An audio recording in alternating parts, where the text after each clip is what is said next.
I picked heresy that I thought would be, we could have a short discussion rather than a complicated one so we can finish in time. And mine is that I think that human clones are fine. We should have human clones, that there's nothing wrong with human clones. And that's, right now there's a kind of a taboo about making human clones, but they're perfectly fine because we already have human clones. They're called twins. They're simultaneous clones, but we get all freaked out with serial clones. And actually, in fact, if we did not have twins and we suddenly invented twins, people would call them the devil. They would just say that's just insanely evil if we had twins and that we didn't have them naturally. So I think that it's perfectly fine just to have serial twins rather than just simultaneous twins. Okay. But according to you, Kevin, we can eat them, right? As long as they're dead. Exactly. And we can eat them too. Twin farming. Eatyourself.com. In saying that the reason people are like weirded out by serial twins is because of the insight it gives into the psychology of the person who wants to serialize themselves more so than the actual cloning. Well, you don't have to actually serialize yourself. You can make twins of anything. You don't have to make a twin of yourself. You don't have to clone yourself. You can clone anything. You could clone your neighbors if you wanted to. Let's clone Einstein. Right, exactly. So it's not just cloning of yourself that you have to do. Okay. So you clone your kids so you have an heir and a spare and you just keep one in the closet? Or, And then they can marry someone who is ill-suited. So, Kevin, what would you like to see happen then? I mean, you're making an ethical statement that this is okay instead of not okay. Right. But what would some use cases be, you think? There's obviously many people who lose a child or something who would like to restore that, bring them back, so to speak. And so I don't think that we should prohibit that just based on the fact that they're clones.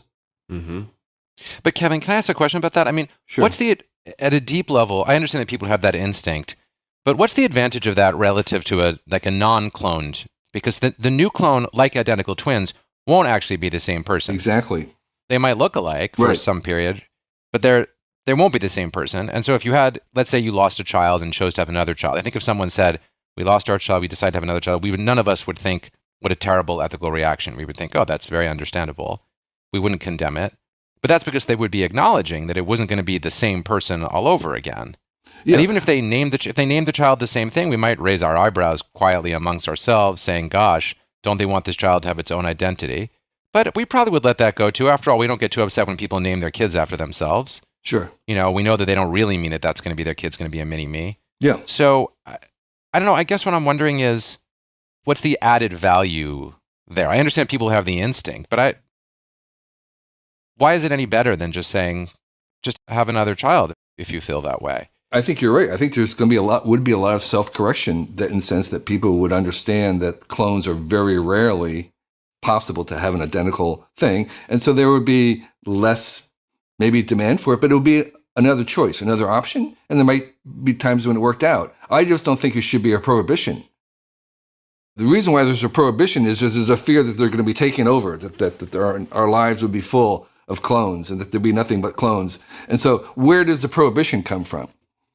What if it turns into one of these like weird Gattaca elite things where you start cloning people you think are really smart or, Usain Bolt or something, and you create this like weird elite class, And I think what they discovered, which is to Noah's point, is that cloning there's no guarantee that you're going to get necessarily what you think you're going to get because of, we know twins themselves, they vary between each other, and triplets likewise.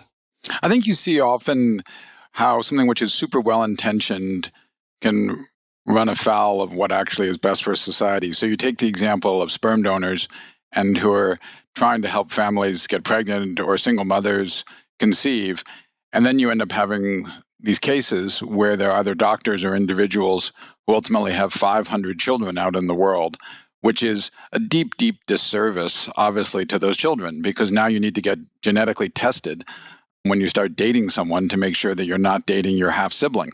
And that seems like a pretty unappealing thought. So the idea that we would have a massive number of clones out there, all of whom have to figure out whether in fact there are huge genetic, let alone psychological issues associated with it. Because as they get older, they're not going to be able to self-identify as clones.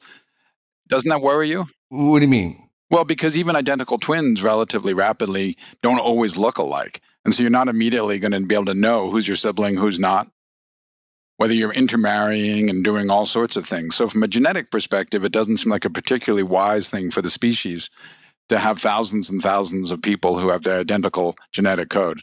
Right. So you're saying as soon as you have clones, you have thousands of millions of them. No, you don't necessarily, but just the way no one assumed when you had the opportunity to have sperm donors that you were going to have some idiot who decided that he wanted to have 500 children. Right. So I would say you might want to regulate clones, but that's very different than prohibiting them. Are they prohibited right now? Yes. I don't know if it's a treaty, but there's an agreement among biologists that they're not going to do human cloning. Okay. Yeah.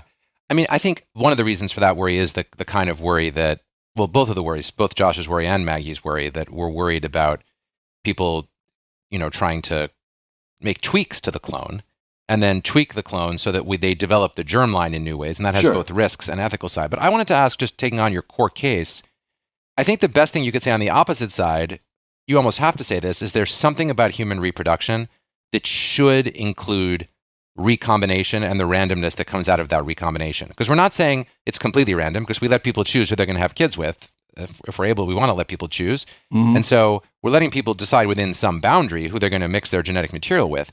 But there is some unavoidable, inescapable, and I think most people think good randomness about what happens when you combine two genomes.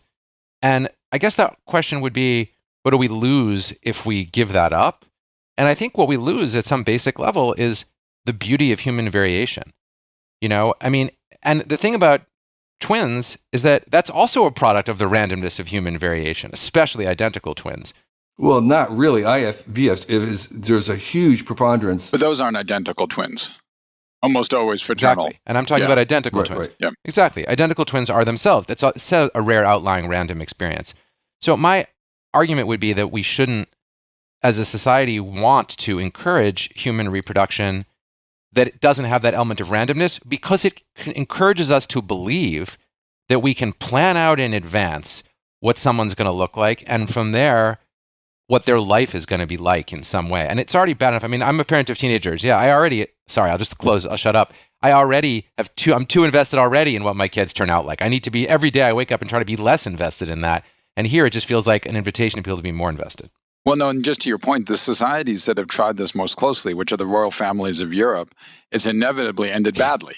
The enormous jaws, huge health issues, because they were convinced. Yeah, they were convinced that the way to ensure exactly what Noah described was to intermarry. And the result was insanity and deep, deep physical deformity. So any experiments that we've seen in real life have not ended well. Right. To the extent that there are problems and it wouldn't work, I think those are going to be self-correcting.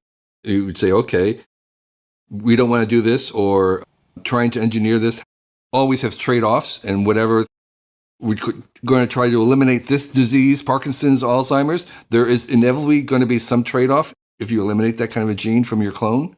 And so eugenics, we're drifting into eugenics, and that's the concern, is that this turns into a form of eugenics, but it doesn't have to. Again, I think we want to have the option of it. We don't want to close off the option. We want to be able to manage it and do it, just like, we don't prohibit twins. Would you allow people to sell their genetic material? So you see some person who's super successful and she decides, you know what? If you want to have someone like me, I've been super successful, I'll sell you a clone of me. And so couples are deciding that they go off and want to have Maggie as their daughter. Would you allow her to do that? That's a decision. People do buy and sell eggs, right? I mean, for surrogate babies. And I don't know if sperm is actually sold or not. You can sell it. I'm not sure you have to buy it. I don't know.